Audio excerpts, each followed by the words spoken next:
Students, আজকে আমি তোমাদেরকে একটা নতুন রাইটিং করে দিতে চলেছি, কারণ তোমাদের মধ্যে থেকে একজন ফ্রেন্ড আমাকে কমেন্ট করেছো যাতে আমি তোমাদেরকে টিভি দেখার ব্যাড ইফেক্টসগুলো নিয়ে একটা প্যারাগ্রাফ লিখিয়ে দিই। তো টিভি দেখার ব্যাড ইফেক্টস নিয়ে আমাদের প্যারাগ্রাফে তো আমরা অনেক কিছুই লিখতে পারি, কিন্তু আমরা ভালো করে সাজিয়ে গুছিয়ে কী করে প্যারাগ্রাফটা লিখবো সেটা আমরা এই ভিডিওর মাধ্যমে দেখে নেবো। তবে তার আগে অবশ্যই চ্যানেলটিকে সাবস্ক্রাইব করে পাশে থেকে বেল আইকন প্রেস করে দিও আর অল বাটনটা অন করে দিও, যাতে আমি ভিডিও আপলোড করার সাথে সাথে তোমাদের কাছে নোটিফিকেশন চলে যায়। অলরেডি যেটা সাবস্ক্রাইব করে ফেলেছো তাদেরকে অসংখ্য ধন্যবাদ। তো চলো এবার আমরা ভিডিওটা শুরু করি। ফার্স্টে দেখো আমি এখানে হেডিং করে নিয়েছি bad effects of watching TV. এখানটা টিভি হবে, আমি ভুলবশত আমি এখানে টিভি লিখতে ভুলে গেছি। তো এখানে bad effects of watching TV. তারপরে দেখো আমি কী লিখেছি, নাওয়াডেজ television is a popular form of entertainment. বর্তমানে টেলিভিশন আমাদের মনোরঞ্জনের একটা গুরুত্বপূর্ণ মাধ্যম বা জনপ্রিয় মাধ্যম। But it also has some negative effects, কিন্তু এর বেশ কিছু খারাপ দিকও রয়েছে, খারাপ প্রভাবও রয়েছে। Watching television for extended periods of time can lead two bad physical and mental health outcomes. এখানে যাতে তোমরা বুঝতে পারো বা তোমাদের যাতে সুবিধা হয় সেই জন্য আমি এখানে বাংলা মিনিংটাও লিখে রেখেছি। অনেকক্ষণ ধরে টিভি দেখার সম্প্রসারিত সময় ধরে টিভি দেখার কারণে আমাদের অনেক শারীরিক এবং মানসিক সমস্যা, স্বাস্থ্যজনিত সমস্যা হতে পারে। Television can be harmful to your physical health. আমাদের টেলিভিশন আমাদের শারীরিক স্বাস্থ্যের জন্য আমাদের খুবই ক্ষতিকারক। It can lead two obesity, এটা স্থূলতার কারণ হয়ে যেতে পারে, আমাদের শরীর অকারণে মোটা হয়ে যেতে পারে। Heart disease and other serious problems, এটা আমাদের হৃদরোগ বা অন্যান্য যেগুলো আর কি অন্যান্য যে সমস্ত শারীরিক রোগ হতে পারে সেগুলো আমাদের সবই হতে পারে। Television also has negative effects on your mental health. Television কিন্তু আমাদের মানসিক স্বাস্থ্যের ওপরেও প্রভাব ফেলে।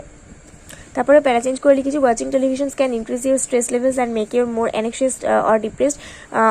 অনেকক্ষণ ধরে টিভি দেখার ফলে আমাদের চিন্তিত মনে হয় নিজেকে আরও বেশি, এবং অনেক বেশি ডিপ্রেসড, অনেক বেশি হতাশ মনে হয়। It can also cause you to spend too much time on the computer or in front of the television screen.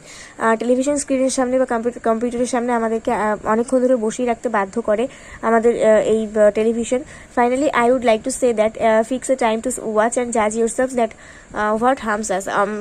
Finally এটাই আমি বলতে চাইবো, তুমি প্যারাগ্রাফটা লিখছো, মানে এখানে দেখো এখানে এই কথাটা তুমি কিভাবে কেন লিখবে, I would like to say, এই কথাটা তুমি কেন লিখবে? তুমি একটা প্যারাগ্রাফ লিখছো, তোমাকে একটা প্যারাগ্রাফ লিখতে বলা হয়েছে প্রশ্নে, তো তুমি এমনভাবে প্যারাগ্রাফটা লিখবে যেন সেটা মনে না হয় যে তুমি মুখস্থ করে লিখছো, এমনভাবে যেন মনে হয় যে সেটা তুমি নিজের মন থেকে একদম ভেবে চিন্তে বানিয়ে রাইটিংটা লিখছো। তো সেখানে নিশ্চয়ই তুমি লিখছো প্যারাগ্রাফটা, তাহলে তুমি এরকম বলতে পারো যে আমি এইটা বলতে চাই, যে তাহলে এরকম কথা তুমি লিখতেই পারো যে I would like to say that. তাহলে এখানে কিন্তু চিন্তার কোনো কারণ নেই, যে অনেকেই হয়তো বলবে যে প্যারাগ্রাফে এরকম লেখা যায় না, কিন্তু এরকম লিখবে, তাহলে এতে কিন্তু নাম্বারটা তোমাদের বাড়বে বই কমবে না। তারপরে আছে যে একটা টাইম ফিক্সড করো এবং সেই টাইমটাতে টিভি দেখে নিজেকে বিচার করো যে কিভাবে আমরা আমাদের ক্ষতি করছি। তারপরে এখনও আছে television can be addictive and can lead to sleep deprivation and decrease in physical activity. এই টেলিভিশন আমাদের প্রতি আসক্তির কারণ হয়ে উঠতে পারে এবং এটা ঘুমের বিয়োগজনিত রোগ ও সমস্যা সৃষ্টি করতে পারে, এবং আমাদের যে ফিজিক্যাল অ্যাক্টিভিটি আছে, আমাদের শারীরিক সক্ষমতা আছে, সেটাকে আমাদের কমিয়ে দিতে পারে। Television also harms our brain by alternating its function. মানে টেলিভিশনে যখন ফাংশনগুলো চেঞ্জ হতে থাকে তখন সেটা কিন্তু আমাদের ব্রেনেরও ক্ষতি করে। Watching television can increase our risk of developing dementia or other cognitive impairments in later life. আমাদের উত্তরোত্তর জীবনে যে ইম্পেয়ারমেন্টসগুলো আছে, যে শারীরিক অক্ষমতাগুলো আছে, যে জ্ঞানভিত্তিক ইম্পেয়ারমেন্টসগুলো আছে, সেগুলো কিন্তু বাড়িয়ে দিতে পারে। এছাড়া আমাদের স্মৃতিশক্তি চলে যাওয়ার মতন রোগও আমাদের শরীরে বাসা বাঁধতে পারে পরবর্তী জীবনে টিভি দেখার কারণে। ইন অ্যাডিকশন আরও বলতে গেলে, সো দিস হার্মফুল ইফেক্টস, এই সমস্ত ক্ষতিকারক প্রভাব থাকার জন্য watching television can B costly. Television দেখাটা অনেক বেশি দামের উপরও হয়ে যেতে, মানে দামটা অনেক বেশি খরচাপ্রবণও হয়ে যেতে পারে। এ স্টাডি ফাউন্ড দ্যাট, একটা গবেষণা থেকে জানা গেছে যে পিপল হু ওয়াচ টেলিভিশন, যে সমস্ত মানুষজন টিভি দেখে for more than 2 hours per day 1-3 times, যারা দিনে 2 ঘন্টা করে একবার কি 2-3 বার টিভি দেখেন, likely to have a debt quarter than $5,000 than those who not watch TV at all. তাদের প্রায় $5,000 একটা ঋণ দেখতে পাওয়া যায় তাদের আর্থিক দিক থেকে। যারা টিভি দেখে না তাদের থেকেও তাদের $5,000 ঋণ থেকে যায় একটা। Television is also takes of time, ঠিক আছে, এটা time.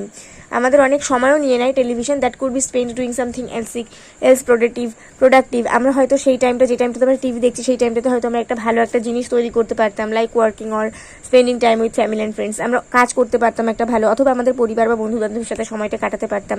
So at this last, তো সেই জন্য আমরা একদম লাস্টে বলতে চাই, আমি বলতে চাই যে B wise and careful to watch TV. অনেক জ্ঞানের সাথে এবং অনেকটা সতর্কতার সাথে টিভি দেখা উচিত। তো এই ছিল আমাদের রাইটিং। যদি রাইটিংটা ভালো লেগে থাকে অবশ্যই একটা করে লাইক করে দিই, বন্ধুদের সঙ্গে শেয়ার করে দিও। নেক্সট ভিডিওতে দেখা হবে। ততক্ষণ পর্যন্ত ভালো থাকো, সুস্থ থাকো, মন দিয়ে পড়াশোনা করতে থাকো।